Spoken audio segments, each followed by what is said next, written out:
Hey, everybody, we're a little bit behind the schedule here, but want to make sure everybody had time to wrap up and get a little bite to eat before we get going. My name is Chris Hazley. I'm on the steering committee for the Ward 3 NPA. I'll be facilitating tonight. To my right is Amy Kranowitz, who's also on the steering committee, Michelle Borbis from the steering committee, and Daryl Fields in the back there, who's also on our steering committee. Would like to thank everybody for coming out tonight on a Wednesday night. You know, plenty of other things you could have done, but you chose to be here, and we're very grateful for that. I'd also like to recognize our presenters for taking time out of their schedule to come, as well as Anna Marie from CEDO to facilitate the Zoom portion of our meeting. I think we may have a couple people joining us online via Zoom tonight. And also wanted to recognize American Flatbread, who was, kind enough to provide some flatbread for us tonight. So I'm wanting to feel like is there another seat down there?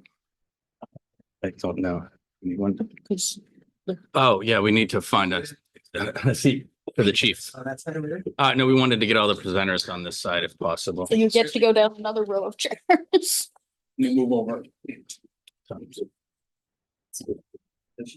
Sorry about that, chief. That's all right. I'm sorry for being rude. Oh, no worries.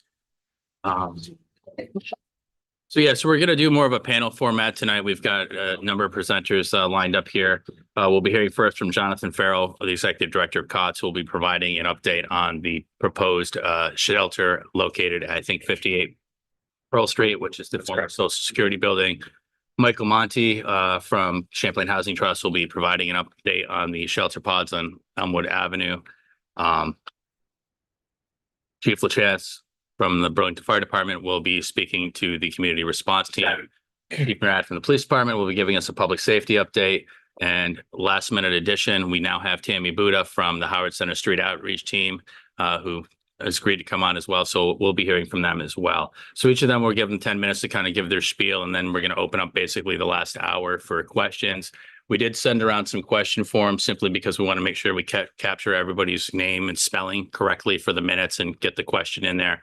Also give people that are, unlike me, the extrovert, kind of a chance to focus to, think about what they want to say and get that turned in as well. So I think that's all I have to say. I do have a couple folks that wanted to make an announcement. Sarah Hernandez-Tim from the Burlington Police Department, and then AZ from the Burlington Tenants Union. And I have a quick something. Okay. Hi, everyone. My name is Sarah Hernandez-Tim. I'm the Public Information and Community Engagement Officer with the Burlington Police Department. I'm happy to announce that the BPD will be hosting our annual Community Academy in the new year. It's a great event and opportunity to learn more about the BPD from our officers as well as our professional staff. The event will be taking place each Wednesday from 6 p.m. to 9 p.m., starting January 8th through February 12th. I have flyers here with me, both as well as over at the table over there with more details, including the application itself. And the deadline will be December 13th.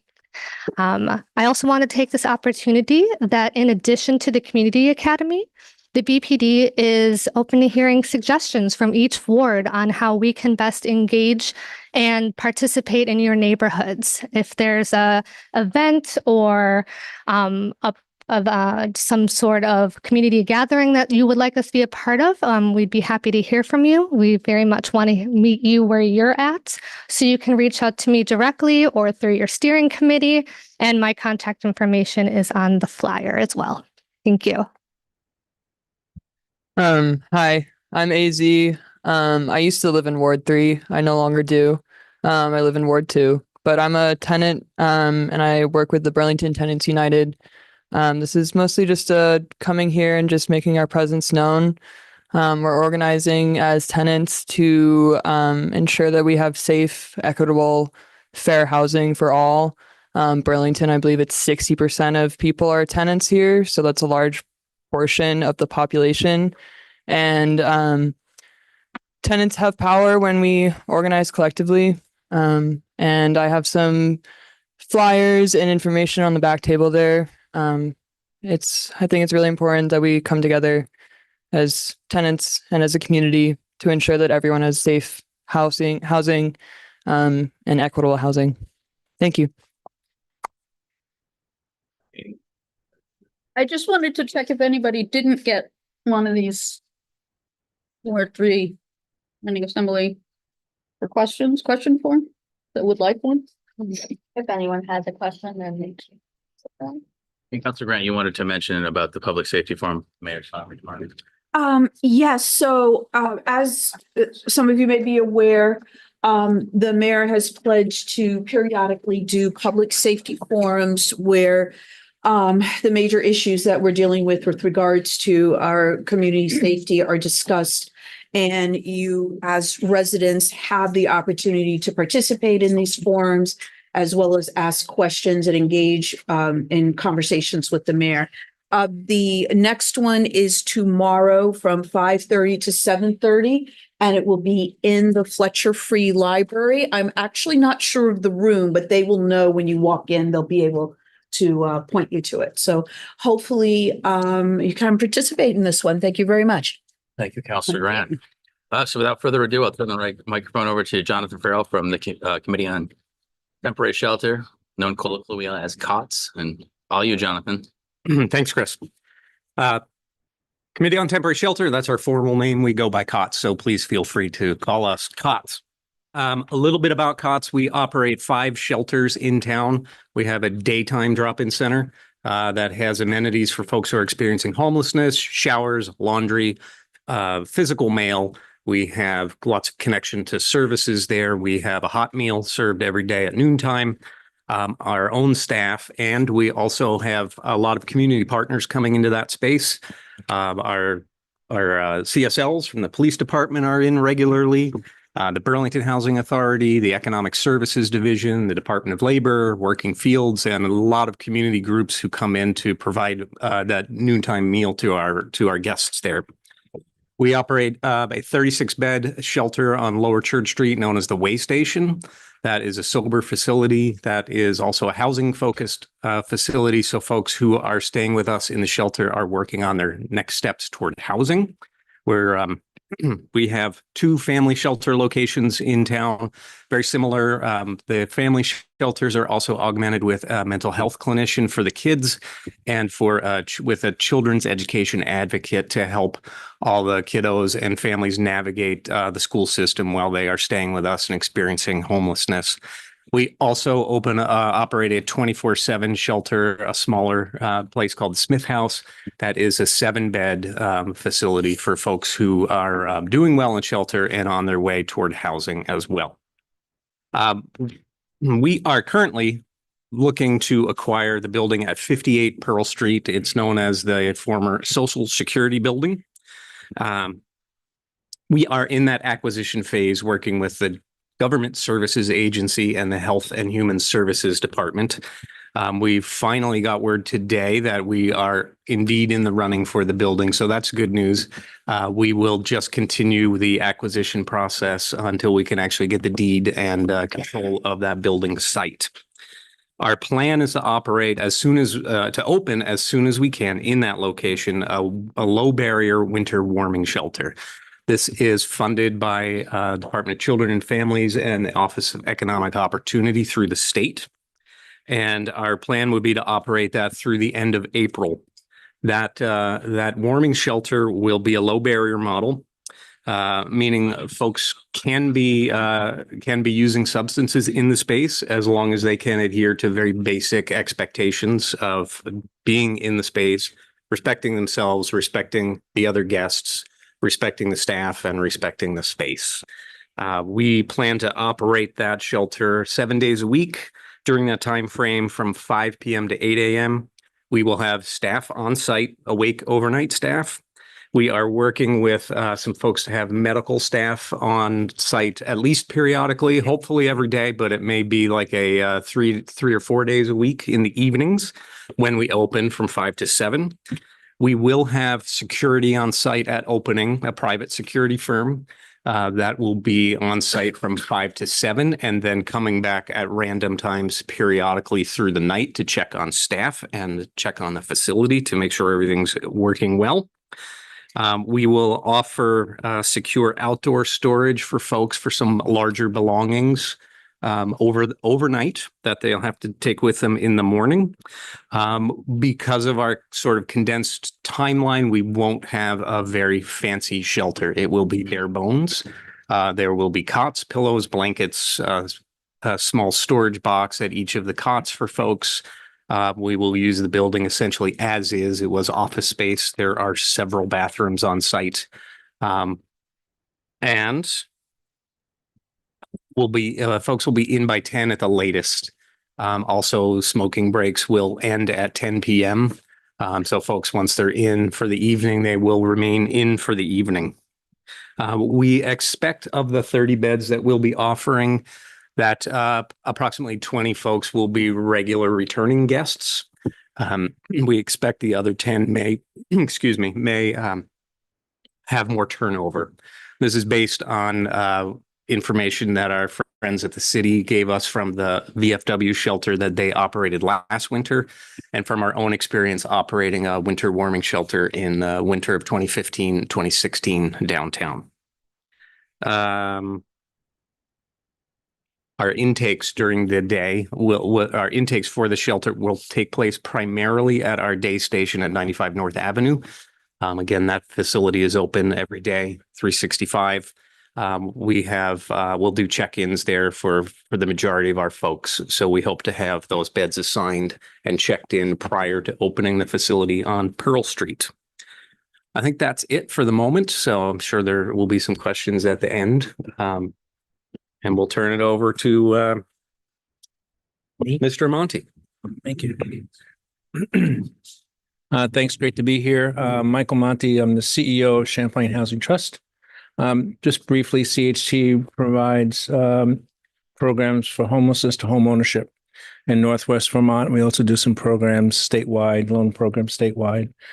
We're not really a big shelter operator, not like COTS, but we do own a motel in Shelburne, which operates as a shelter, essentially providing services with the state of Vermont. I think maybe you're going to send some families there, but we're still working through some of those details. We operate also the pods. I think probably that's what you all are interested in, is that we operate the pods. But we also do support for Steps to End Domestic Violence. We bought the building for them a bunch of years ago, and they operate out of that in Colchester. We got by the end of the year, we'll have 3 different shelters in St. Albans that will be operating for CVOEO, for the Domestic Violence Agency up there, and for Spectrum. We also do support for Champlain Inn, which is down on Shelburne Road. We own that building, and we support essentially CVOEO operating out of that building. So we do a lot of stuff on the outside of homelessness in terms of supporting the nonprofit agencies that are doing the work by owning buildings and acquiring buildings and renovating them on their behalf. The Harbor Place basically housed about 233 individuals. I want to tell you about that down in Shelburne last year. We housed about 117 homeless households in the past year in our regular portfolio of rental housing. We have about 500 people who are formerly homeless living in our housing. That's out of about 2,300 or so apartments.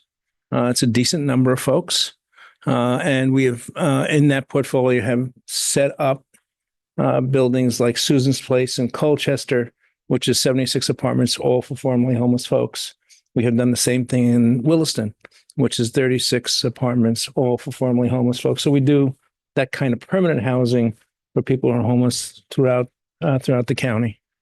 The pods, we operate the pods. Essentially, the pods, the property is owned by the city of Burlington. They asked us to help to manage it. We said yes. We have housed, these are rough numbers, about 100 unique individuals over the last year.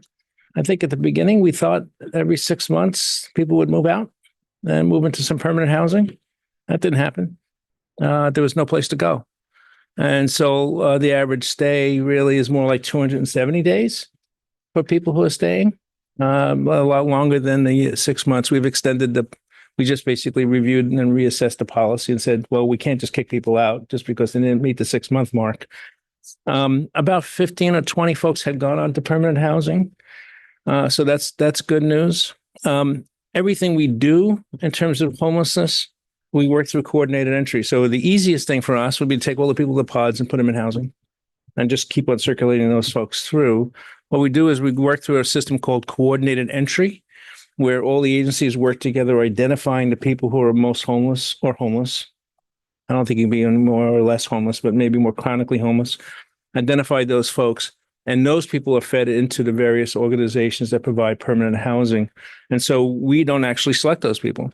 And so a lot of the folks that come into our housing are coming through coordinated entry, not directly from us. I would say on the side, we do a couple little things, like we're working with the refugee resettlement program and housing some of those folks who are coming in. They have no place to go. A few little things on that on the side, but for the most part, everything is coordinated entry. I'm glad that Taylor is here. Taylor Wave. Taylor is in charge of homelessness for CHT. And so she is actually directly responsible for both Harbor Place and the pods. And so every time I don't know the answer, I'm going to look at her and then she's going to give you the right answer. I think that's basically what I'll say is that the pods are operated with 2 staff most of the day. In the evening, we have security come on that do the work. The staff are basically front desk folks. They are making sure there's food there every day. We have different food being delivered by different organizations, and we buy some. CVOEO provides the services. CVOEO has a couple of staff there throughout the week providing support and getting folks into coordinated entry or some other program. CHCB, Community Health Centers, comes and does medical services every once a week, I think it is. Once a month now. There you go. It's called staffing. And then we do have overnight security. So we're required to have a couple of folks there at all times, and we usually meet that. I'm prepared to talk about the people in the pods. We are low barrier in every way. People who come in with a lot of issues. Nobody's coming in economically displaced and just needing a place to be for a little while until they get their feet on the ground and take the money they might have saved to get a home. There's lots of those folks in town, but that's not who we're serving at the pods. The people who are coming to the pods are folks who are needing to really get their life together. So a lot of trauma, certainly substance abuse disorder, a range of issues, and we do the best we can to move them into some level of stability so they can be in some permanent housing and have successful lives. Once they get into our housing, there's a range of services that we can provide and support that we can provide. But again, they're on the same train as everybody else who is in shelters, who is homeless right now, going all through coordinated entry. So I think I'll stop there because I think it's a decent description of what we do. And am I passing it this way? This way.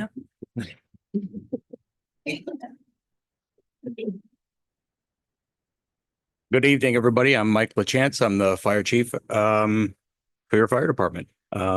We, about a year ago, started a program called the Community Response Team. I do have something I'm going to share on the screen, if that's okay. So the Community Response Team was kind of a grassroots effort for the fire department to say, what else can we do?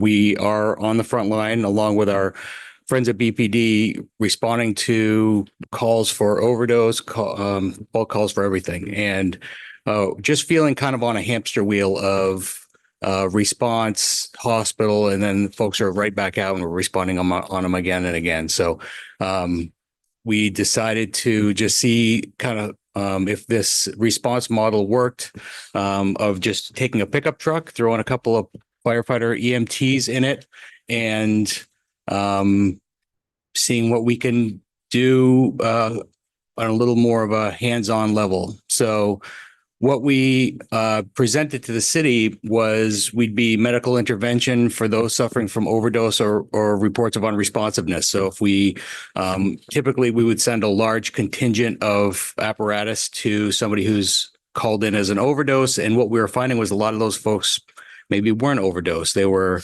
experiencing the desired effect of their substance, or they were maybe sleeping on a bench. So we'd send a couple of folks in a pickup truck. They would check on them, these folks are advanced level providers, so they do have the ability to do everything from start an IV to defibrillate. So if we do get there and it is a serious medical condition, we can handle that. But what we're finding is it's typically not to that level. So we started just sending folks in a pickup truck to respond to those kinds of things. In the meantime, when they're not on a response, they are doing some outreach work. They're providing Narcan leave behind kits with both fentanyl and xylazine test strips. They're providing bandaging supplies when they're requested. And them being out there doing this is hopefully curbing some of the calls in the first place, as well as taking some of that call burden on. And it's increasing the availability of our primary units for more acute emergencies within the city. Again, we're providing outreach to this population, and the big thing is trying to advise them of available services. So we have a binder with, cards and contact information for all kinds of things, from the BPD Cape team to Howard Mental Health to the Turning Point Center, and we're just trying to make those connections. What we're finding is a lot of those connections have already been made, and folks are not looking for more connections. A lot of times they're looking for more bandaging or more Narcan. So we're filling that need when we come across it. But some of our partners that we've been working with is Howard Street Outreach, the Turning Point Center, our Cape team, Safe Harbor, Feeding Chittenden, and CVOEO. Again, the capabilities, they're staffed with advanced personnel equipped with medical supplies to deal with acute emergencies. And for more serious medical cases, they call an ambulance to the scene or another suppression unit, matters on what it is, and they are able to deal with whatever they come across and offer transport to the hospital. How we staff it is with overtime firefighters. This isn't a staffed service for the fire department. We staff it with overtime folks, and it's voluntary overtime. So we fill it as much as we can. It's usually 8 to 12 hours. We offer it. It's open for anybody to take 8 to 12 hour shifts 7 days a week. We minimally staff it with 2 staff members utilizing an existing fire department vehicle. And again, dispatch to the closest calls for overdose or unresponsive patients. Now, we do operate a CAD system, so this isn't the unit responding 3 districts away. If the CAD, computer aided dispatch system, identifies the CRT is the closest to this call, it will send it. If it's in the north end and they're downtown, it'll send the appropriate response through those other firehouses. What we're seeing, fairly minimal upfit costs. We've averaged about 37 hours a week of staffing, and we've made contact with over 2,000 people. Now it's not 2,000 individual people, it's 2,000 contacts made. So I'm sure a lot of these contacts made, just like some of our partners, are with a lot of the same folks. We've referred 54. I wish that number was larger, folks to outreach partners. Again, trying to get folks to kind of buy what we're selling is difficult sometimes. 2,800 wound care items, 213 Narcan leave behind kits. And again, the context of those are two doses of Narcan, fentanyl test strips, xylazine test strips, and educational materials on services and resources. What we're seeing back to 2017 on our overdose trending. Now, if you look to the right, you're going to get nervous. Don't get nervous. I'm going to get there in a second. But the overdose trending, it has trended up since COVID. Now, what you're seeing in 2024, starting in September, when there's that kind of spike up, we did increase what we were, the amount of documentation we were doing for some of these folks. What we were doing is, if we were called and the person was reversed and they'd already left the scene, we considered that a no patient, and there wouldn't be a patient care report done. Now we're capturing all of those folks. So you're going to start seeing in September, you're going to start seeing some of those overdose numbers going up. I don't believe the problem has increased. I believe we're just doing a better job of documenting it. And it was the difficult thing to do because I like my trend lines, and it messes up my trend line, but what we're doing is a good thing, is getting more of that documentation and telling more of the story. What we're seeing with the more of the story, the big change for me that I'm seeing is the folks that are overdosing but not being transported to the hospital. So if you overdose and your overdose is reversed and you don't want to go to the hospital, you don't have to. We're not going to kidnap you to the hospital, and so they're able to leave the scene. And what we're seeing is those numbers are starting to go up. So we're working with the hospital, and we're I'm hoping by next Friday we will be offering buprenorphine to in the street to these folks who are unable to, get themselves to the hospital. They just don't want to go, and we're going to work to get them buprenorphine, an immediate dose right there, and then get them connected with, I believe the Turning Point Center is going to be a direct connection for them for follow up the next day, and it's basically offering them the services that they would get offered if they were going to the hospital. And it's just, again, trying to capture some of those folks that are struggling and maybe have been to the hospital and didn't have a positive experience. And again, just do it. We're all just trying to do what we can. And so some of our, I say roads to success, but they are sometimes a bit roadblocks to success is just getting enough staffing. Last summer, we did have a difficult time staffing the unit just because it's summer and folks get off their 48-hour shifts and they want to go home and spend time with their kids who are home from school. So, but the staffing levels have started going up again as school is back in session.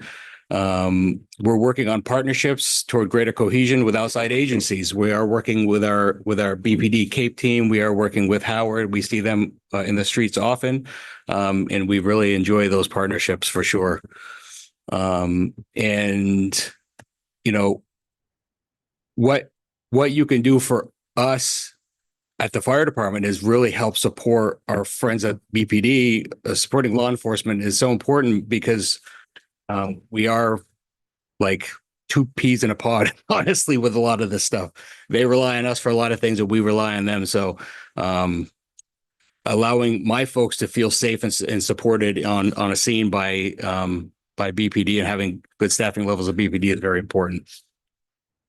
And then increase support for our homeless community and services that support them. And we're hearing from some folks that are really trying to do that. Again, it's we hope for 6 months in the pods and we're seeing, 9 months, and it's just a matter of capacity with a lot of these services that we're struggling with. We're all working toward the same goal, but I think a lot of it is a capacity goal that we keep bumping our heads on. And then, some inpatient treatment facilities. A lot of people talk about compelling people to treatment. We don't even have enough treatment capacity for people who want to go, say nothing about people we want to try to force to go. So increasing that availability for inpatient treatment. So folks who are ready can go immediately, and it's not, we'll see you in 15 days. So that's an important aspect. And again, we're just trying to stop that street ambulance emergency room street cycle that I know we see often, and it's a struggle for our responders. If you want to demotivate a emergency service worker, you just allow them to feel like what they're doing isn't making a positive impact. And that's what's happening with a lot of this is when you see the same person over and over and over again, you just want to solve it for them, and you just aren't feeling like you're making an impact for them. And it's demotivating. So again, everybody in this room is really working to that end of trying to curb some of these issues. And we really appreciate everybody's work. And that is it.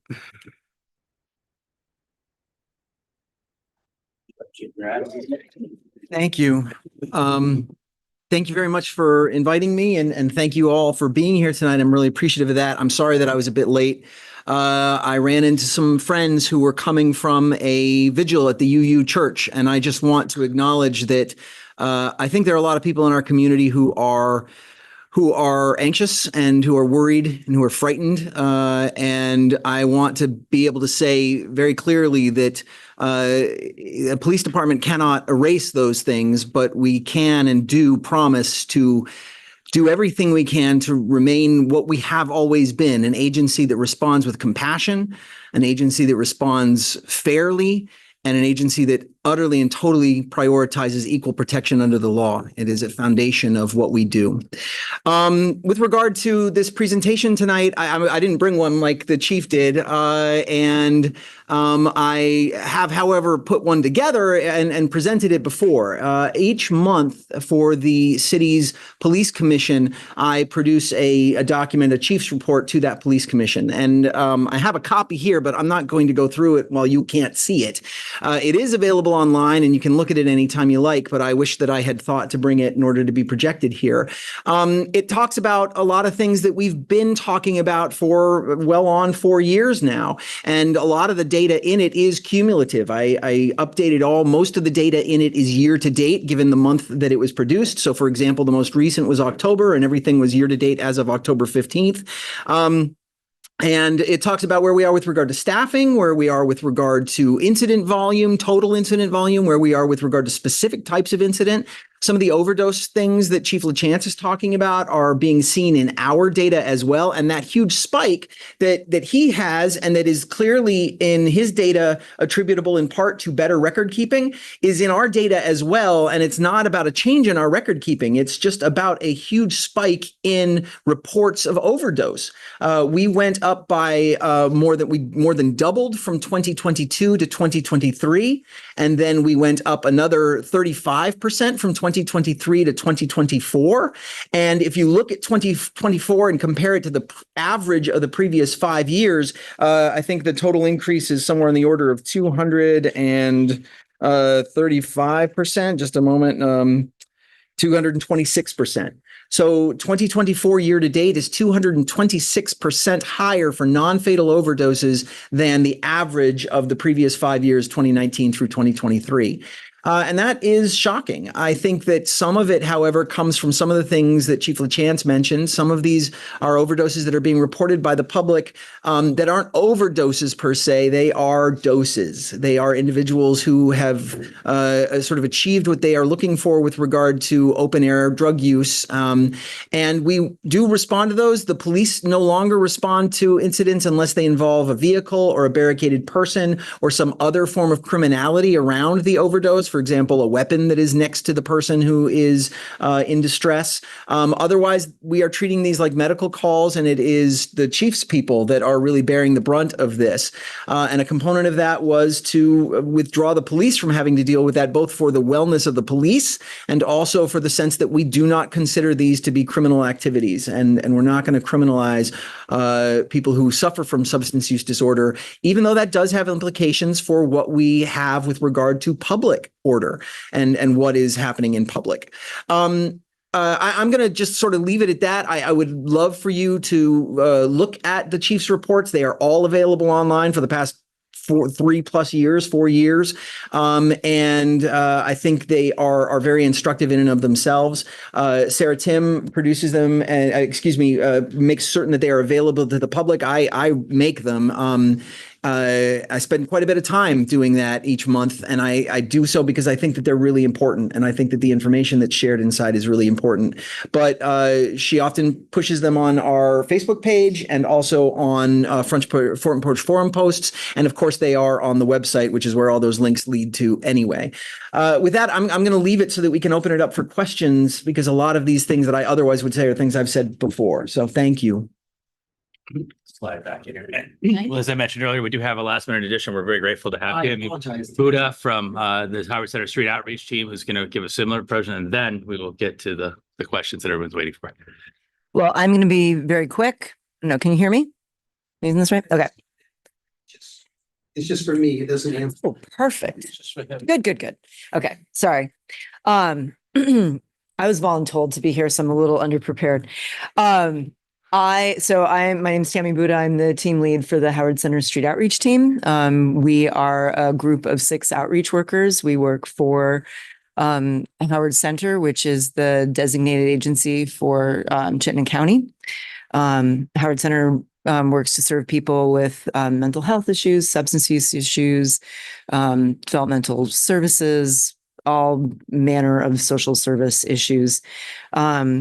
We came about probably 20 years ago and have evolved over time. Essentially, there was a lot going on in Burlington, a lot of different changes, growing pains, similar to now, but much less intense. And community members felt like, there are all of these people who seem like they need services, people who seem like there's no one there for them, people who seem just lost. And so they would call for help. I think this was kind of at the dawn of 911, if you can believe that. So people would call the police, and the police would say, yeah, we need help, but police officers don't help with this. So it was sort of frustrating for everybody. Essentially it went back to Howard Center and said, we need somebody to be stationed downtown. So it started off with one person, my old supervisor, Matt Young, just being downtown, getting to know people, finding out what was going on, who needed what. The program grew over the course of time, and now we've, like I said, evolved into a group of 6. We wear a lot of different hats. Typically, we start the day by checking in with our partners at the police department, finding out what happened the night before, because as you can imagine, we do share a lot of the same folks, because people who are in distress end up meeting with the police, they end up meeting with fire.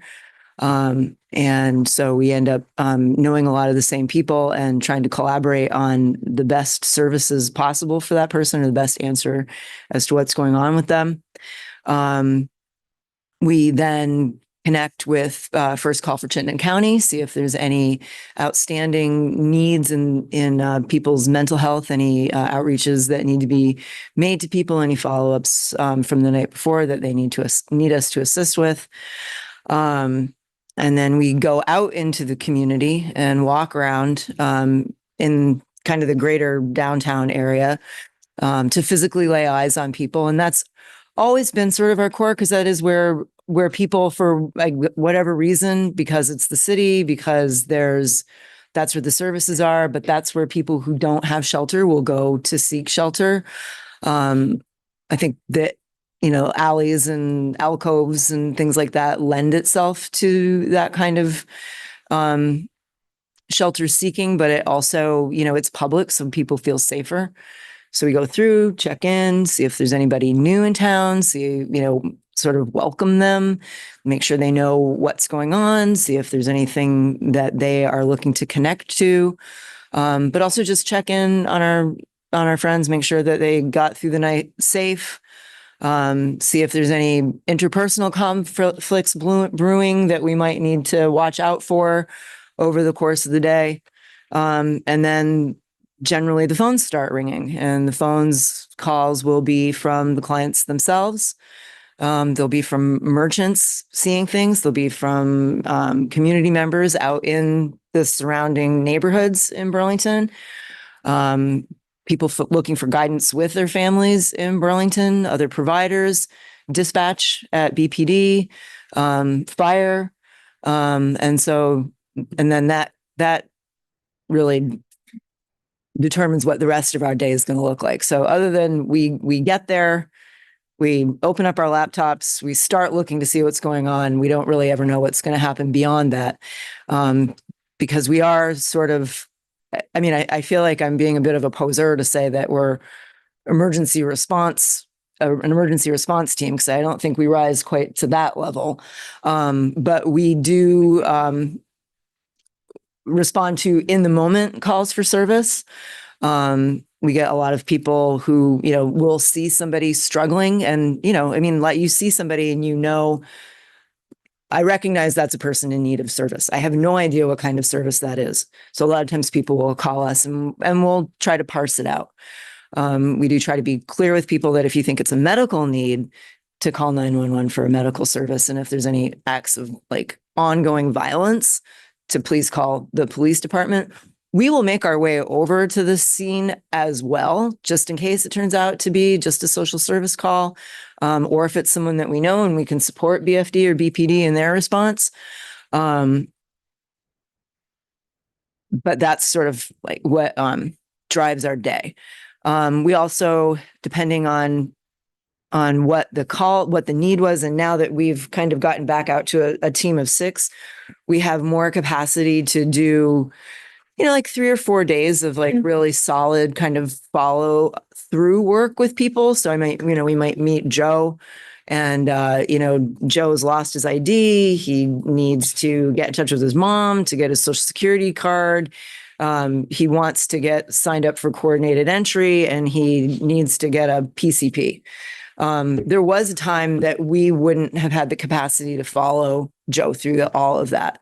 We do have some capacity for that now. We're not so like in the moment crisis driven as we had been, which is nice, because it does give us more time to develop relationships, which of course helps us in our ability to meet people in the moment, which I wanted to say to Chief LaChance's program with the CRT. I think, I think that their being out and being available in the sort of non-threatening, it's just a truck, not an ambulance kind of way, people are much more willing to stop them, to engage in services, to say, okay, well, I've met you guys and we've chatted a bunch of times. Like, I will take the ambulance ride this time. I will go get services. So I think that kind of paring it down a little has really done a lot to make things more accessible to a lot of the folks that we work with. But yeah, essentially we are here 7 days a week, roughly 8 to 6. And just, anybody in the community can call. We respond anywhere in the city of Burlington. And if my old supervisor, Matt, used to say, all calls are appropriate. Well, if we're not the right person, we'll figure it out when we get there. Except for the medical. We really would like people to call the ambulance for the medical. And that's it for me. All right. Well, thanks for all your presentations here. I guess we'll get into the Q&A now. I don't know if wants to go first. I haven't gotten any cards, but I guess, well, we have a question here. So I guess pass the mic and just if you'd stand up or state your name and what street you live on. And I might need to have my paper. The paper. and who your question is for, yeah. Is it on? Okay. Take your paper back. Okay. Can you hear me all right? Yep. Okay. I'm going to ask this generally of all of the presenters about how do you spot burnout in yourselves and your staff? And when you do, what do you do for it? How do you deal with it? Yes, we'll go down the line. And I'm remiss. I should have mentioned we're going to try to keep the questions to one and only one presenter. But since I didn't announce that ahead of time, we'll go down the line and go. I guess each take a minute. Do you want to start, Chief? Sure. That's a terrific question. It's a really caring question and an astute question because it is a big question for us. And how do we maintain wellness inside the police force? And that includes all of its members, including our in-house social workers, our community support liaisons, and our community service officers or CSOs. Oh, thank you. Sure. So it is a big question, and we do think about it a lot.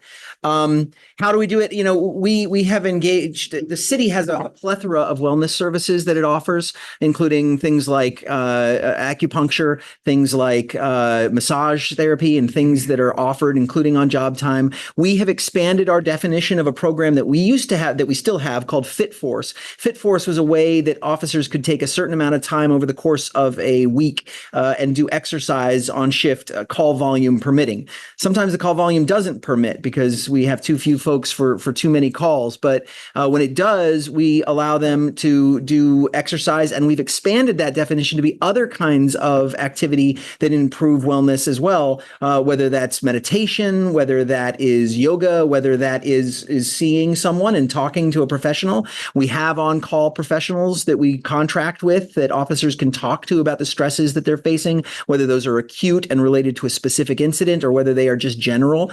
And we also have, a lot of our officers go to a training facility in South Burlington called UFAI, where they do tactical training. Jiu-jitsu is something that exercises both the mind and the body, and a lot of them do that. But we do think about it all the time. So I think I'm really appreciative of that question, and it's something that concerns me a lot too. I'm concerned about how you spot it. How do you wait for people to complain about their behavior, or are you on it? Well, do you mean when you say people to complain about their behavior, do you mean officers complaining about how they're feeling, or do you mean the citizenry complaining about officers? Yeah, no, I have not had I have not had in my tenure a complaint that I believe was resulting about the officer and his or her performance owing to those kinds of stresses. I do see officers who do appear stressed at various times. We have rules about how long an officer can be on a shift and when they have to go home and the amount of time that has to be between those two shifts. We try our best to monitor that, even though we are asking a lot of overtime out of our officers. And so that's a component of it. And then insofar as seeing an officer who's had, specific either an incident happen on duty, or we know that things are going on in that officer's private life. We try to do outreach. We have peer support. We are a small enough department that we do have, I think, very close relationships, particularly among shift workers who are on the same teams. We do what we can to try to both see it, monitor it, and do outreach before something happens. I guess so. I'll go with you, Tammy. We'll just kind of mix it up a little bit. Sure. Oh, You got to go last. I know. So I mean, we're just a team of 6, and we're pretty tight. And we are literally pretty tight. We're in a very small room. It's an open office, so we're all very in tune with each other's feelings, and we'll support each other, call each other on it, basically, and say, you seem a little irritable today. Or say that was a really tough call. Let's talk about that. We really do process all of our calls kind of all, throughout the course of the day. Howard Center has a great EAP program, which we take use of. It also has very generous CTO, which we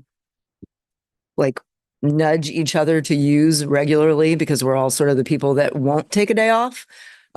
Because we want to be good team members, but we'll push each other to be like, hey, you haven't taken a day off in 2 months. Isn't it time for vacation? So we'll support each other in that way. And then there are other times, Chief LaChance was saying, that, you can get really burned out if you just see people not progressing. Right. And that's really, really hard. You've been to the same person lying on the grass, passed out, ODing 7 times in one day. And so sometimes we just have to bring it back, remind ourselves that this isn't our journey, it's theirs. Maybe today, the only thing we're going to do is the only thing we're going to do of any significance is make sure that everyone has a bottle of water. And so we will do that, and we will be grateful for that win. And then we feel a little bit better about going on the next day and trying to get something a little bigger. Like that. We participate in the EAP program. We're also a best place to work. So we ask our staff what they need, right?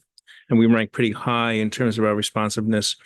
We watch everybody together. We are sort of a fairly cohesive group, different teams working together, different groups meeting on a regular basis, checking each other. I'm always yelling at Taylor to tell her to take some time off. So there's a lot of support coming from me to make sure that people are healthy and happy within the organization. We're small enough to track that sort of more personally, kind of like the team is there.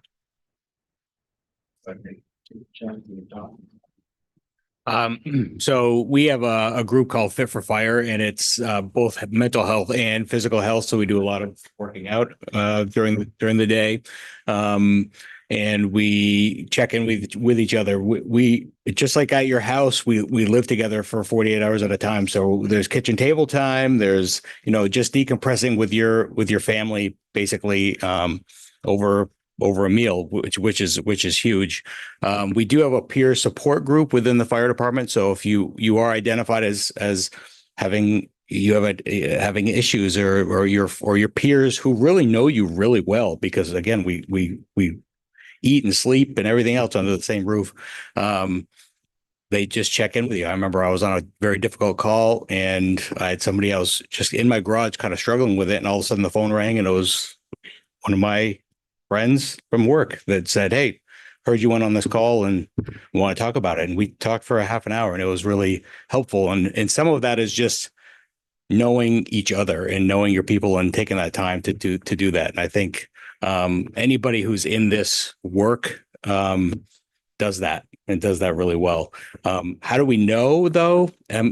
Most of the time you just know, just like you would know if your husband or your wife or your partner is struggling with something. You just know because you work together so closely. And I think that's how it is with a lot of these services is just that.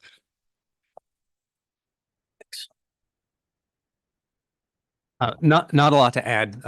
We work in a lot of small teams as well, and often in different locations where our shelters and our housing units are located.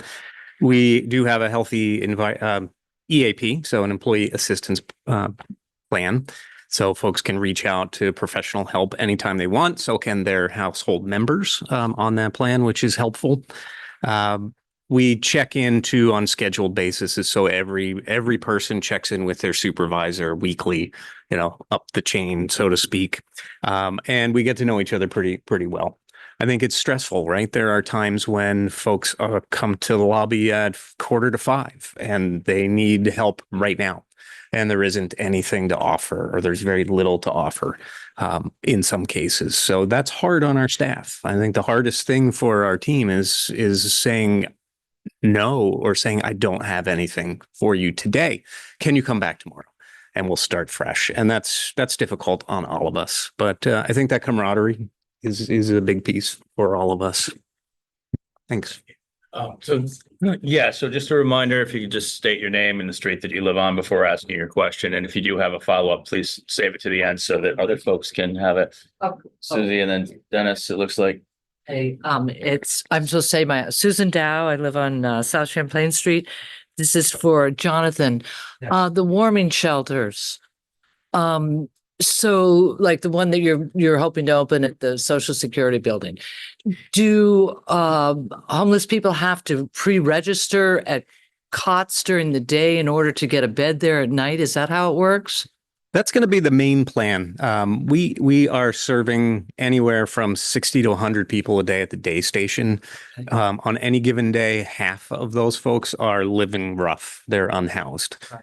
If we were to open tomorrow, we could fill those beds, I'm sure. Oh, okay. So we hope to do a lot of it there, mainly to cut down on a couple things like people needing to line up at night, to sort of be very visible and waiting in a queue to get help. So we want to be able to minimize that. But would you like if somebody did just show up on a wintry night and you had a bed, you don't turn them away though, do you? Or right. So at our year-round shelter program, we always have overflow beds in the especially in the winter and really inclement weather. We can house up to 6 people. So if someone knocks on that door in the middle of the night, we'll take them in. We'll figure it out in the morning. But the place to send people is always to try to get them to go to your location over at the end of North. The corner of North and North. Yes. Okay, great. Thank you. Mr. McCarthy. So I wanted to talk about the homeless shelter that they're talking about going into the old Social Security building. I don't think it's a good idea. I live in the neighborhood. I have a lot of people wandering around down there already. I mean, I had to put a camera on the front of my house in order to keep people from stealing my Amazon packages. So I've gotten that corrected. I got up this morning, I look out the back window and there's a car broken into, for the tenants in the back. So, there's a lot of things going on there. And with a multi-million-dollar, sort of operation going in 1 block away, something that's going to really do something great for this city, why would you put something like that a block away from it, where you're going to have people wandering around? I just don't get it. I think they should be things outside the city. I was talking to some friends at work, they were talking about maybe putting it in the old Hannaford building down near, in South Burlington, but Tesla, I guess, bought that. So he said, well, I mean, the Sears building has been vacant forever. You could put 1,000 people in there. I mean, maybe we should get some of the surrounding towns to help us out here instead of being, the central place where everybody shows up. Not only the people who are need help, but also the criminals showing up, from Springfield, Mass, and wherever else. I mean, that's where you're getting a lot of your overdose stuff from. Do you have a question for a specific panelist? Hmm? Do you have a question for a specific panelist that you want to ask? No, but I mean, I'm just saying that's perhaps the chief, if he would, how many police officers more do we need? Right now, we are currently staffed at 65. It's going to drop a little bit lower before the end of the calendar year. And we are authorized for 87. So current growth right now is minimum 22, possibly 24. Based on what Mr. McCarthy said, I'm almost wondering if maybe Michael or Jonathan, if you could maybe talk about the site selection criteria when you do decide to establish a new place, like what are the factors to take into consideration? Yeah, sure. So for the Pearl Street property, one of the reasons we're looking at using that location is because it is available and it is something that we can acquire, right? The other piece of it is I think that a lot of our folks have mobility issues, right? And they need to be walkable. So this location is actually just a few short blocks from the police station and from our day station. So folks can leave the shelter and come over to our place. There's also other services downtown. You're right next door folks. to a senior center, Yeah. So I think there's another piece that the folks, as you mentioned, are here. They're downtown now. So I don't see opening a shelter as attracting more folks. I see it as serving folks who are in need, who are already in our community. If I could just add a few things. Let me say that I think that Burlington does do a lot of the work. I don't think you're wrong about that. But I would also say that all the surrounding communities participate in the issue of dealing with homelessness who are struggling perhaps on the street. I know that South Burlington does, Shelburne does, Colchester, Williston. We have done more outside of Burlington, actually, in terms of creating permanent housing for folks. Some of those very, sort of supportive housing kind of buildings. And in addition, the state motel program doesn't operate inside Burlington, it operates outside the city. And all those motels up and down Shelburne Road and Williston Road, that's where folks are going. That's where homeless folks are going most of the year round. So I would say that without sort of discounting anything you're saying about the impact in Burlington, of course it is there, but I would tell you that those police departments and those communities also are working through a range of similar issues, maybe not to the same level, but also they still are. And I also would say that I participated in a couple of meetings with the mayor in our conversations with surrounding communities about how much, whether they could do more in participation in sort of addressing the issue. If South Burlington could do more, if these other communities could do more. So there is They conversation. give you more money? The state will give us more money if we wanted to locate something in some other location. As a matter of fact, they're opening up another family shelter in Williston. So there is those shelters being opened. Another one in Waterbury, another one in Montpelier. Do you see a solution anywhere in the future? More permanently affordable housing so people can move into good rental housing. In other words, the way to house people who are homeless is they need to have a house. Not for everybody. Some people also need a house and then a lot of support and services. So there's a range of those things. That's how I see the future. Housing is pretty expensive, isn't it?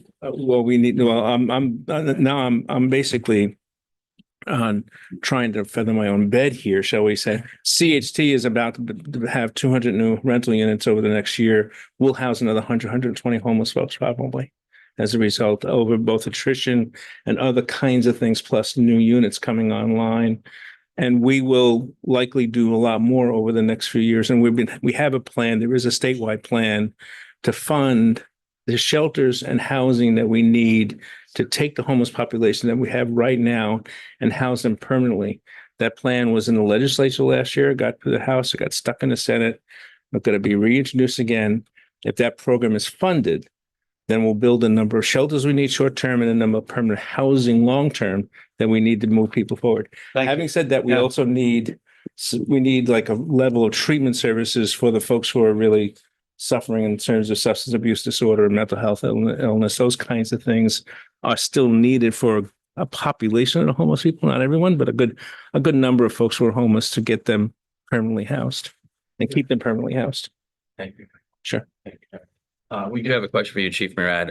There's been a lot of talk on the Front Porch Forum, particularly in the Old North End, about the establishment of a neighborhood watch. I'm just wondering if you have any thoughts on that. How that would particularly. I didn't hear you.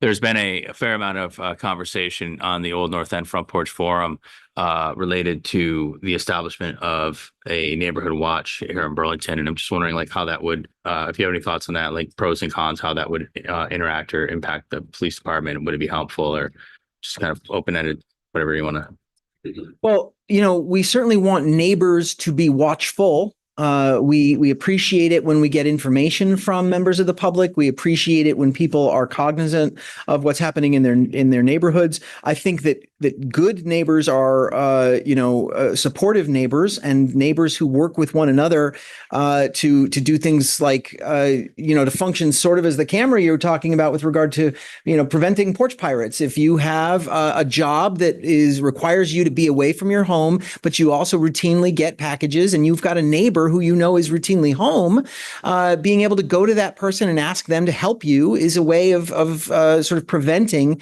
those packages from becoming vulnerable to folks who are out there and would otherwise commit crime. That said, that is the idea of watchful neighbors is different than a neighborhood watch as we oftentimes understand it. And I have some real concerns about that kind of activity. I think that we've seen some terrible incidents, the most infamous being the murder of Trayvon Martin. And that death in Florida was a person who was sort of self-appointed as a neighborhood watch person. I think that if we see watch people as people who are doing anything other than observing and reporting, I think that it becomes something that's concerning. That said, if it is observing and reporting, again, one of the things that we do want is to know what's happening in the city, even if we cannot, as I hate to admit, respond the way we want to be able to and the way we once were able to. And I know that is frustrating for folks to be asked to do that reporting, especially when sometimes it's somewhat laborious. We've tried to minimize the number of kinds of incidents that can go to our online reporting. In fact, our online reporting is currently defunct because the new website that the city created doesn't support it. We're working hard to build some online reporting again within our system called Valcor, which is the statewide computer-aided dispatch system. But by removing most kinds of incidents from online reporting, we were taking a lot of them a year and a half ago and making them many fewer. What we're hopeful for is to drive those kinds of reports directly to our dispatch center instead. And the dispatch center will take those reports even if they cannot send anyone in that moment. That's very frustrating. We don't like it. You don't like it, but we do need to know what's happening so that as we rebuild, as we regain our strength with regard to being able to deploy, we know where to go and what to do and what we're seeing as a city. So, that's sort of a long way around the idea that if we are talking about watch, I understand. If we are talking about the things that sometimes that has become, including, something as extreme as the guardian angels in New York City, that is not something that we want in this community or that we can sustain. We have any questions coming up? Other folks? I don't really have a question, but as far as the city actually doing something to keep watch for your local neighborhoods, they are. I work for a security company, and they're talking about contracting security companies to walk through the streets at night in a 19-block area until the police department actually gets their up to the numbers they need to be able to do that. I know it's pretty frustrating for most people. I don't know if any of you ever noticed me. I work at Lululemon most of the time. And they had a really bad problem with people coming in and out of their store, stealing up to like $1,200 a day easily. And just having the presence of a security personnel there, somebody who can observe and report and would call immediately, it stopped 90% of their crime. So as far as the neighborhood watch is concerned, the city is really doing a great job in hiring like outside companies to come in and help watch your stores, your homes, and everything at night to keep you guys safe until the police department can get their hiring problems handled. So if you guys are worried about that in any way, they're actually doing a really good job. I've lived in several different cities. I've been a corrections officer, worked for sheriff's departments in Florida, and to have the city actually spend money to make sure that people are safe is completely unusual. So me personally, I think they're doing a really good job. Unless there's anybody else, we'll go with you. Alan and Alan Rubin, I live on College Street. I have a question for Chief LaChance. Chief, overdose deaths in the country are falling. That's not true here in Burlington. What's the barrier? I'm not sure overdose deaths are a real concern. Overdoses, absolutely, total overdose numbers. But if you, every month or so, the state shares overdose death numbers, and they're actually not as high as you'd expect with the number of overdoses that we see. Especially in Burlington, there's sometimes it ebbs and flows, but it's not what you would think seeing those overdose numbers. The overdose numbers can seem stark. Overdose numbers don't quantify numbers of deaths. If I may add to that, we count deaths as what are called untimelies. It's a call for an untimely death. And untimelies, when we arrive, we may very well have an understanding that it was an overdose based on things that are present, but we can't call it an overdose. Only the medical examiner can do that. And so when we talk about our overdose numbers, it is non-fatal overdoses. And those great spikes that I talked about or that Chief LaChance showed, those are non-fatal overdoses. The fatalities in Vermont, Vermont saw a 5% decrease in 2023 from 2022, and year to date 2024 is on track with that. January through June, overdose fatalities in Vermont have fallen 22% when compared with the same period in 2023, and that's national CDC data. Our fatal overdoses here in Burlington are in keeping with that trend. And in fact, as Chief LaChance mentioned, are a little better than the rest of the county. A component of that may be faster response. I mean, his people are there like that. And unfortunately, if you overdose in a house in Richmond, it is probably going to be a little bit longer for someone to get you to a hospital if that's the level of care that you need, if it can't be reversed by Narcan, for example.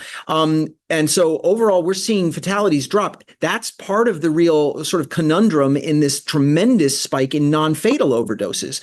It's not being accompanied by a commensurate increase in deaths. But let me also point out that although the decrease has happened in 2023 and again in 2024, that is from abysmal, well, abysmal is the wrong term because that means low. It's from horrible, horrible highs that exceed anything that we've seen in our nation's history with regard to overdose death.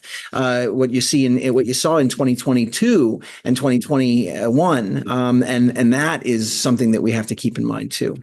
How are we doing getting people to outpatient treatment?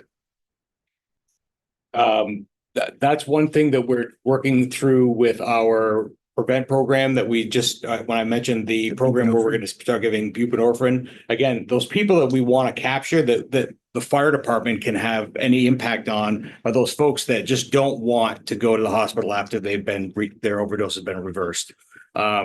If we can capture a percentage of those folks, that's a win. If we can get them to the hospital, they are oftentimes put into the hospital STAR program. Now, how long does that program hold on to these folks? I don't have that data. Oh, Yeah. I was just gonna say also, I forgot to mention on my team, the Howard Center Howard Center received money in the opioid settlement fund distribution. And we have a team member who's embedded in the Chittenden Clinic. So one of his primary niche or responsibility is engaging with people who have either been in the clinic and fallen out of service, or who've had difficulty entering into the clinic for one reason or another, just trepidation, transportation, what have you. So I think that's been fairly successful.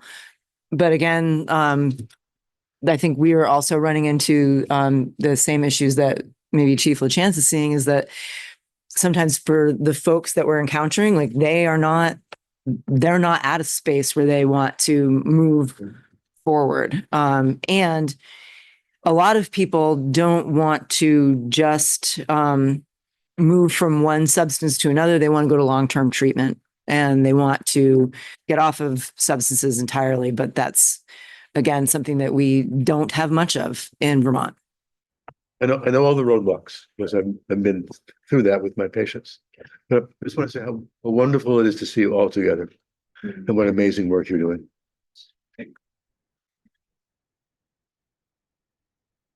Right, and you have a Yeah, speaking to the recruitment of officers, this may be like too soon to tell, but with the police oversight measure that passed last night, that will impact your ability to recruit, whether, absolutely.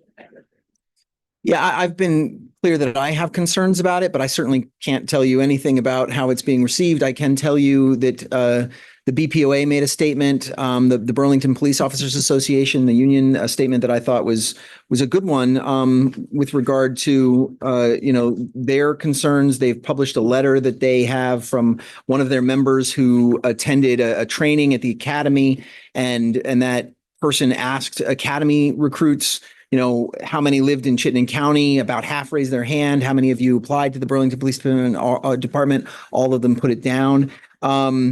Those are concerns for us. Is this measure alone going to do that? I don't think so. It's built a long time. We've got a lot of issues now. We have, in addition to the sense in 2020 that police felt that the vote to reduce headcount by attrition was essentially a vote of no confidence in the police department, and many of them left. We have exit questionnaires that definitively say that throughout the following years. But now it's also aggravated by a lot of other things, including a tremendous call volume, a call volume that is trebled for non-supervisory sworn officers on patrol. They have 3 times as many calls as they used to per officer. We have officers who are therefore, feeling those stresses that you talked about with regard to burnout and concern. Our call volume's up. They are upset, frankly, with management inside the department around the idea that we haven't been able to correct this, that our recruiting, we had a tremendous recruitment year in 2023, the best recruitment year in our agency's history that we know of, both with regard to sworn officers and with regard to other positions that we were bringing in, including our dispatch center that had really fallen to lows, and we have really resuscitated the dispatch center. So we had success in 2023, but with regard to sworn officers, a lot of that success was erased in 2024. In fact, it has been erased. We began 2023 with 61 and made it to 69 at the end of 2023. We began 2024 with 69, and we are going to end with probably 64, possibly 63. That is not the right direction in which we want to move. And so those frustrations bear out inside, and they're also aggravated by a sense of overwork, a sense of when is this going to change? What will the outcome of yesterday's vote do? I can't tell you. My opinion has been stated, but we're going to see it through and try to figure out what to do next and how we double down on efforts to rebuild. In the meantime, we are building our other resources. I'm going to have 7 CSOs on staff by the middle point of this month. That's as high as we've been with regard to our community service officers. We are fully staffed with 6 community support liaisons or CSLs. And so that team is full. Those efforts are going well. The dispatch center fell to four. It's supposed to be 12. It's now allotted 14. It had fallen to 4, and we're currently at 11. So we made a huge increase in that dispatch center to go from 4 to 11. Really successful hiring in there. We hope that we can match that with the sworn numbers, but it is and has been for 4 years, a work in progress. Do we have any questions for anyone who has not yet had an opportunity to ask a question? Sarah. I don't have a question, just want to say something. I own and run a very small yoga studio in the next building. And my brother is fire EMS for Wilson. I would love to police in a neighboring town. And I am sober about 4 years. So, all of that said, I'm having to offer very, very low cost yoga or free to active police, fire, and people in recovery who are definitely sober and safe. Sort of has my context. So Yes. Thank you. So what I teach really quickly, I have to go because I have to wake up really early for class is Ashtanga yoga, and very short. It's much closer to source. I've been to India several times to get closer to the real thing. So that's where I'm different than other studios in town. But thanks for reading. Thanks. Thank you.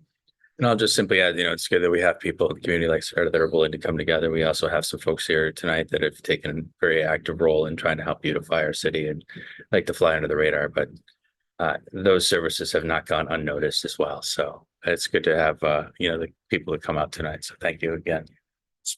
Anybody else? No, it's okay. This is the first. We have more time for questions. I can throw a few things at. Oh, wait. Okay, good. Which is directed to Sandra, is it? Yeah, Tammy. you. When we see somebody who is in distress, or we think is in distress, I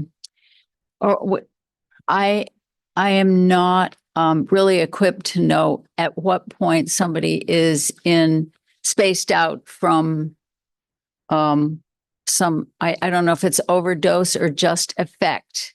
There were several, I think a week and a half ago, several sort of people standing like statues around the park and along College Street. And I thought they were very vulnerable. I thought they were maybe vulnerable to any kind of assault or harm. And so I tried to figure out whom to contact. And I think I had one of those cards that what the numbers weren't correct, or they said this number isn't working at the police station. And I think they've been changed. I think the number have been changed. But how does the public know how to contact maybe you, or whom to contact if we have a question about somebody at risk in the public? Who are they going through something illegal, or I mean, not even illegal, that they are at risk for, and I don't know if they're at risk of death, so it's hard for. That's a good question. And I think the cards that you're talking about, I'm pretty sure the mayor's office just published the newest version. She said that they're maybe updated, from time to time. So as a member of the public, and we reach a dead end, I'm not blaming you. I'm just wondering, what's a recourse? Well, I would check that website occasionally to see if it's been changed, but I don't think they've been changed recently. Well, I can give you my card anyway. Okay. But I think that, like I was saying, like I really I think there's some basic things, and Chief LaChance pop in if you want to offer, but if somebody's on the ground and they don't appear to be breathing, if someone's bleeding, if someone's in traffic, or in the street, looks like they're in imminent physical harm. Like those are things I think we can all recognize, right? For those kinds of things, I would call 911. If somebody is attacking somebody else, like there's active physical violence, again, I would call 911 because I'd like that to go to the police. You can also call us afterwards because we generally, like I said, it might be someone that we know.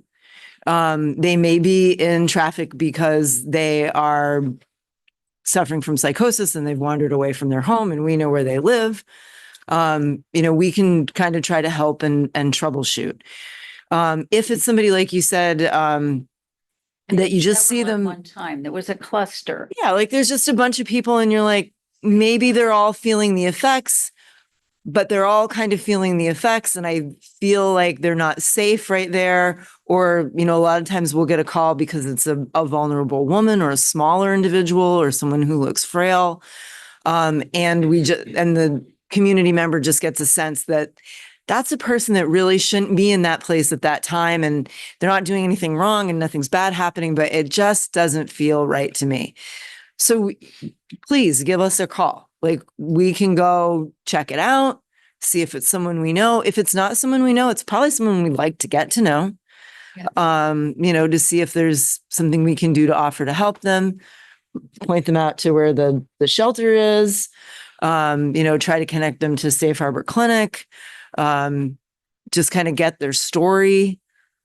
Yeah. If the thing is that lots of times, or not lots of times, I'll just say the time that I was very concerned about, they were dead end numbers. I mean, that nobody answered. There were no, I'm not saying your group. So I can make more public the numbers that we can contact and at least leave a message for a callback. That would be great.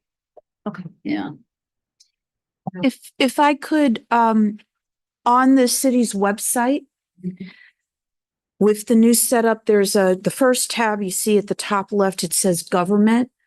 When you hover over the tab under Mayor Emma Mulvaney Stanek, there's a list of things, the mayor's updates, the links to the information on the public and community forums.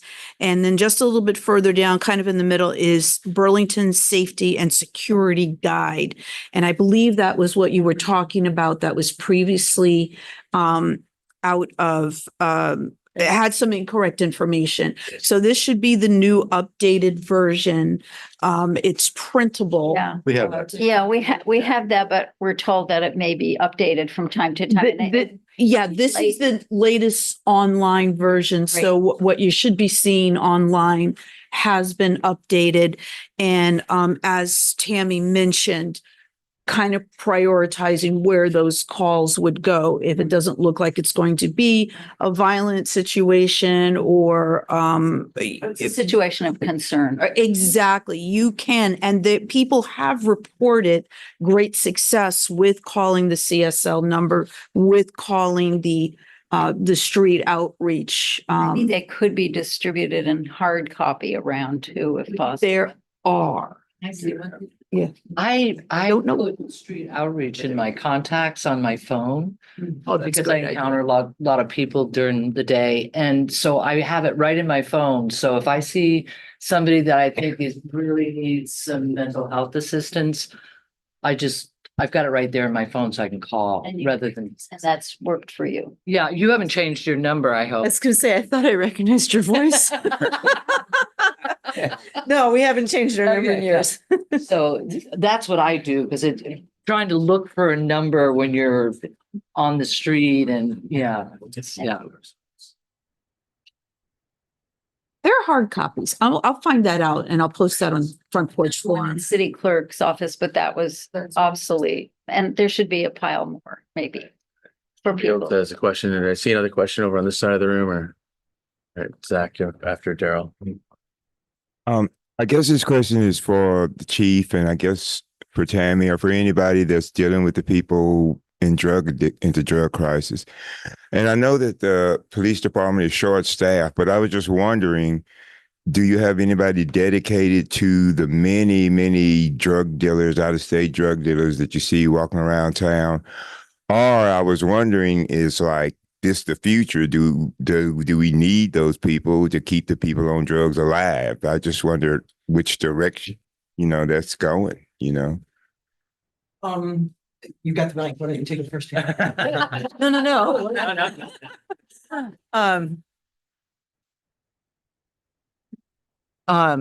Well, I mean, I think to answer the question about the chiefs and the police, I mean, I see them. I see what's going on in the community, and I would say that there's a lot going on. I know community members, people get really frustrated because they say, I see all this stuff going on. I can't believe the police aren't doing anything about it. But I do see the police doing stuff about it. As you know, it's very slow. It's like a river. They take care of one situation and then something else pops up. And I've noticed, I mean, I think it's like anything, like there's turnover in the police department, there's turnover in the drug dealers too, right? And some groups that have come in seem to be a little more aggressive, and a little better salesmen than others. But I see the police really doing not just a good job with what they've got. Like I think they're just doing a great job, and doing things pretty quick. But actually, you need the drug dealers, correct? Because I mean, if you don't got the drug dealers, the people gonna die. Well, if we had treatment centers, we would. Yeah. And they wanted treatment. And the people wanted treatment. Well, I mean, if the supply was lessened, I think then people might be more interested in treatment. You know what I mean? It's the whole economics of it, but. You want to? This question is for Tammy. Yeah. But John and Michael are welcome to chime in on this. Is there any infrastructure within your respective organizations to like cross-reference cases to each other to potentially better help you manage the resources and inquiries of people as they come into your services? Or if not, what are the internal or even external barriers to cross-referencing each other's cases and just building a better information network for your respective organizations? It is a great question. And we do have some infrastructure on that. I mean, my team is embedded in the police department. We attend roll call every day, and exchange the information to the extent that we can. And I think that's one of it's a barrier, but it is a barrier that I think for the most part everyone's grateful for, is the privacy piece, right? So to the extent that we are working with people who the issue is their mental health or their substance use, we are not able to share information. But we've developed a relationship with the police department and with the CSLs and with the other providers in the city and surrounding towns, that we can really do a lot of service coordination without necessarily sharing information, protected information, to get people the services that they need. And of course, there's also, if the person is interested in services, you can get releases. But I think that, we have over the course of years really developed a lot of systems, a lot of just like work groups about getting people together on solving those kinds of problems, because a lot of it does overlap. It has to do with it's mental health, it's substance use, it's criminal entanglement, it's homelessness. Like we all are, the folks that we work with are all touched by the areas that we are all in. And so out of just trying to be efficient, we've created those relationships, but also in a desire to treat the person holistically. It's driven that. So I don't know if that answers your question. I don't know if you have any thoughts on. How about me then? Yeah. So we haven't heard from Jonathan in a bit. Similar to what Tammy is talking about, when folks are in our services, we do have releases of information with any other agencies that they may be working with. So a person signs that to say, yes, you have permission to talk with COTS or with Howard Center or whomever. We also have a lot of interagency team meetings, right, where cases can be discussed, and those are all in private, confidential settings as well. I think the other piece with folks who are experiencing homelessness is the coordinated entry system. Michael touched on that. So folks who are staying in our shelters are enrolled in that, and there's a certain level of information sharing for people who have the license for the database and our service providers. Yeah, I would say the coordination system does best in terms of bringing all that information together. For our properties, we have 12 people who do resident services, and so they're not on the street. They're working with individuals within our properties who are struggling in one way or another, or maybe are having a particular incident or activity that's going on in their lives.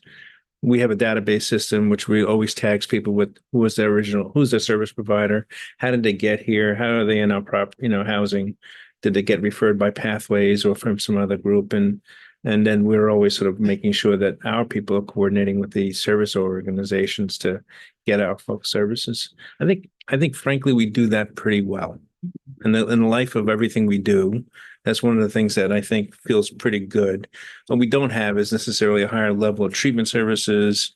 Really, that's the thing that's missing, is that we don't have that. In the context of sort of making sure people are supported and getting counseling and getting navigation services or those kinds of things, those do well. Any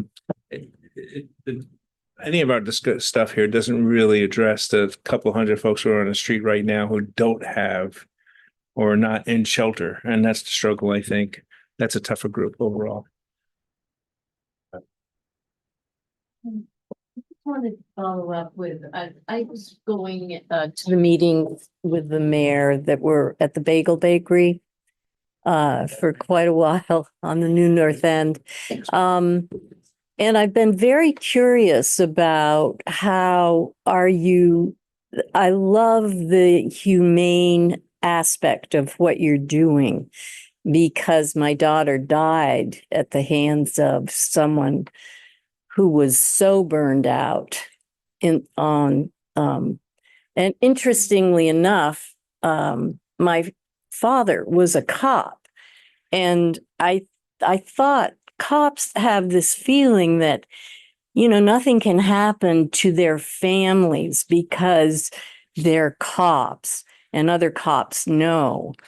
But she was the granddaughter of a cop, and she died in the sheriff's hands. He was sheriff of Franklin County for probably 15 years. And so I have an acute interest in not having to recreate the wheel if there's a wheel that works someplace. And San Francisco seemed to have some system that they worked out to handle this problem that you're facing here in Burlington. And I talked with Mayor Weinberger about it and gave him some information that I had dug up. But what they said was it takes the federal government to be involved because it's so multi-pronged in nature. And you know that because there are even more pieces that aren't sitting at this table that would have to come in. But to get housing for the acutely ill, if a federal program is involved, then something like the Notch, which provides providers who have school loans, doctors, nurses, nurse practitioners, social workers, to work off those school loans by living in the housing. But that's a federal program oftentimes, but they said federal government has to be involved somehow in this process because it is so multi-pronged. So San Francisco has a couple of projects that they're identifying as being successful. And when I was living in Sarasota, they sent a team up here because there was a bill that was passed that in Chittenden County, if you were building a big building, you had to make 20% of it available for low income. So the city council sent somebody, a couple of people up here to see how that was put in place.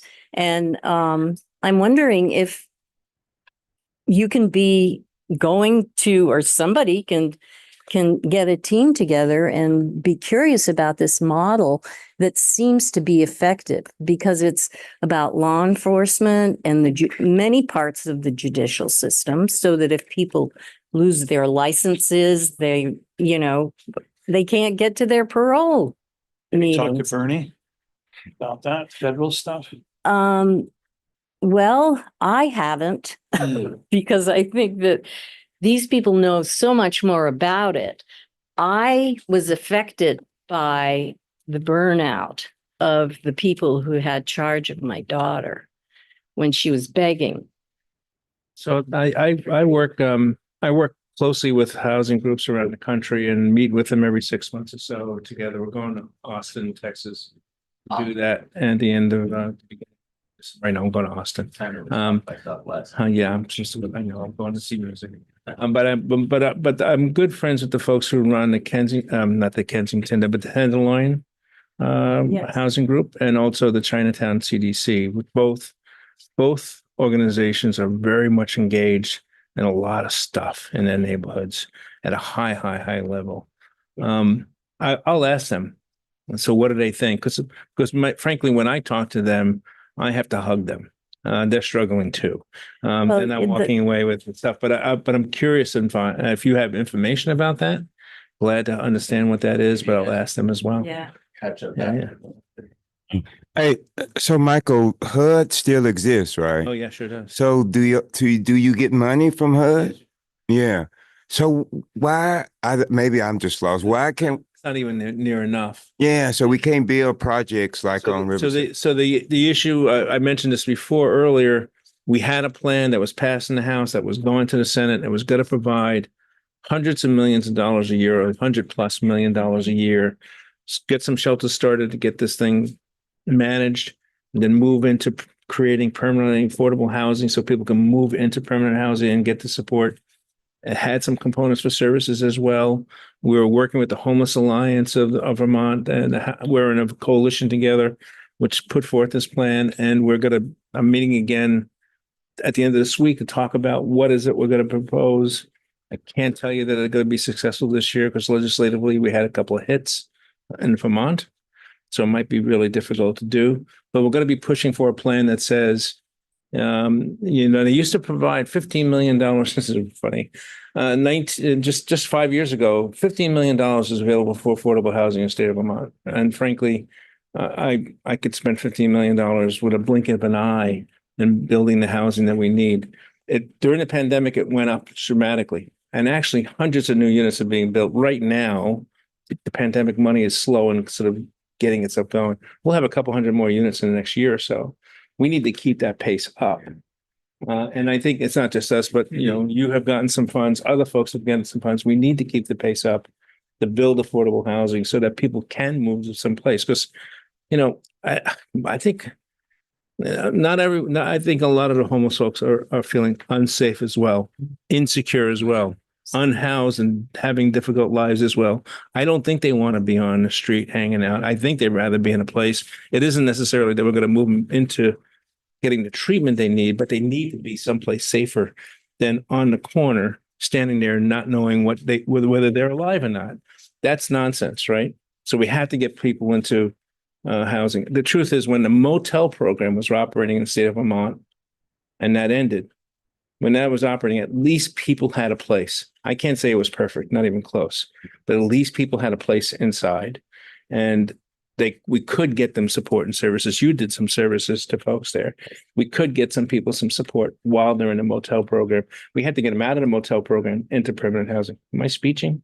I'm speeching a little late. No. I was just saying, That's great, Michael. I just wanted to ask one last. Okay. I just need. I just wanted to ask Jonathan if, when you get the building, are you going to consolidate all the resources in the building? Like we can have the needle place there for people, because it's a big building. Would you be able to do that? It's a great question, Daryl. Thanks. Our short-term plan is the winter warming shelter that I spoke at the beginning of this meeting. Our longer-term plan for that property is to refit it starting in the late spring, early summer. We'll renovate and make a new home for our shelter that is currently on Lower Church Street. The shelter that is on Church Street is in what we call a congregate setting. It's a bunk room setting. And the pandemic sort of shine a light on that. We thought it was bad during cold and flu season, having people close together, but pandemics are even another story. The other piece of that is the dignity. We want to be able to offer folks a more dignified, safer place to stay. So we will transform the Social Security building into a non-congregate or semi-congregate shelter. So small rooms, 2 to 4 people. Everything's on one level. We'll have a lot of bathrooms, showers, a warming kitchen for food, and really have another center for services for folks and a place where they can stay with greater dignity while they're living. 40 years, it's done. Yeah, we're done. So I'll jump in here. So I think, personally good stuff. And I think it was particularly troubling when I heard Chance mention that, it's a great idea, send people away that, if they don't want to get help. And we don't even have enough bed capacity for the people, who want to get help. And I think that that's really where the system is broken down. And this is not my area of expertise, but in talking to folks like yourselves that do this, that seems to be the one recurring theme. We just don't have enough bed capacity, and we shouldn't be relying on organizations like the Divided Sky Foundation or Jenna's Promise, to be building out this capacity. And I think that there may be a real opportunity for our folks in the legislature to come out and step up and build that need. And, as a citizen, I'd really like to see that. And I think, for me as an individual, like where I draw the line is like with behavior. And if someone is engaging in behavior that, infringes on the rights of other people and is causing harm to our community, there needs to be some accountability for that. But that doesn't mean you necessarily lock them up and send them to jail. It may mean that you need to send them to, some type of compulsory program for compassionate custodial care. But again, we don't even have the facilities we need for the people who want to go there. So I guess where I'm going with this is, wear some other hats here in the community. And one of the questions I heard is that for the folks that are engaging those types of behaviors, they're typically well known to the police department, and many of them, I guess the term is service resistant. So what's the plan for dealing with the quote unquote high flyers, as they say in the school system, that are, out there struggling with substance disorder? They have no interest or desire to actually get better, but yet they're going out and engaging in these behaviors that is very clearly causing harm to our communities. I mean, we do have a. Yeah, draw straws for this one. So I'll say, I mean, I don't know that it is the definitive plan, but I'm part of a group that's myself, the CAPE team, UVMMC, Safe Harbor. Oh, who else is there? Pathways. Is COTS there? Urgent care? No, no. Oh, it'd be maybe the clinic. We all come together because these are folks that they all touch on all of us. And so we try to identify what are their obstacles and see what we can do to help them move the needle. Interestingly, some people that we discuss, because this group got reconvened, it's something that's been, meeting on and off forever. The first one I went to was 20 years ago. Some of the people who were on that very first meeting I went to 20 years ago, still on the list. And that's just, so there are some people who that's where they function, and they probably won't move off the list with what we have. But for other people, some people cycle in and out. Other people really just need like a couple of barriers moved, removed, help them like navigate it. And with 4 or 5 or all of us working together, and of course, always with the people have to be engaged in this as well, because none of, nothing works unless the individual is engaged. But we can sometimes get some traction and get some movement for those folks if we all come together on that. So not the solution, but that's what we're working with right now. Anyone else want to add? And Nope. We have the same frustration. So Oh, yeah, fire. Again, the site. that's Yeah. what you were talking about with the The city link thing. Yes. Yeah. I mean, as we talk about the frustration and the folks feeling like they're not making an impact, that's exactly what we're talking about I know that folks are being picked up with our current ambulance service that I picked up when I was on the ambulance a number of years ago. So again, that's just where they function. So would a new state hospital maybe help to alleviate this? Something focused on substance use disorder and mental health conditions?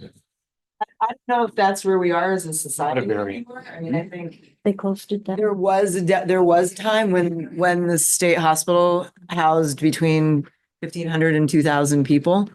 And yes, I think all of those people would have been captured literally within that net. I don't know that that's where our society is right now. To say that we say everybody who doesn't fit within the box is going to be institutionalized for the rest of their lives. So I don't know that that's the answer, but I do know that there, in terms of the folks that we see that are, there are many people that I see that, and I think that everybody here sees, that are not safe, that are continuously unable to be safe. And for what, be it substance use, be it mental health, be it just the trauma of the situation they're in, they're not able to make those decisions for themselves in that moment, to get to a safe place or to accept treatment. I think it might help those folks to get their feet under them, to be in a safe space for a minute, to be able to make some decisions with a clear head, and to move forward. But then again, we would have to have the housing and all of that, for them to move forward too. Because it seems like, we've got two issues here. We got folks that are struggling, maybe like someone who's like a climate refugee or something that lost their housing because of a flood or something that, through no fault of their own. And, like housing is what they need, but it's your shelter, but there's other folks, it seems like they would benefit by more of a wraparound approach where it's not just housing, but it's housing plus housing with, getting them some type of services. And, what I'm seeing is that seems to be where it's breaking down. So, we've got someone that's struggling with one of these medical conditions and they're in a hotel facility, but we're just putting them there and we're not really offering them anything else above and beyond to actually treat the very thing that caused them to lose their housing to begin with. It just seems like that's not a good model, and we should be maybe taking another look at that. True. I have a question. You done? Yeah. Done. I was just wondering, as a matter of curiosity, whether you all are connected with Pathways and in particular with Housing First. So, I mean, my team works with them pretty regularly. Yeah. Pathways CSLs. Yeah. Pathways refers folks to us and we work with them. Say that again. Pathways refers folks to us and we work with them pretty regularly. So we're partnering with them in that.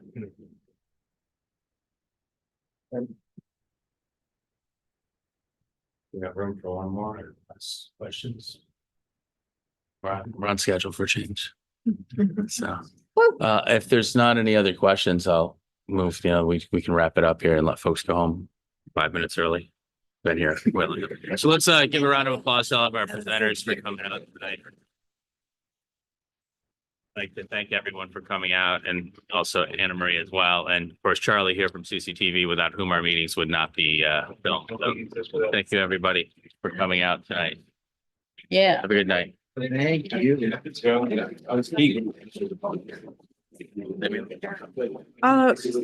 didn't do a public forum. Oh.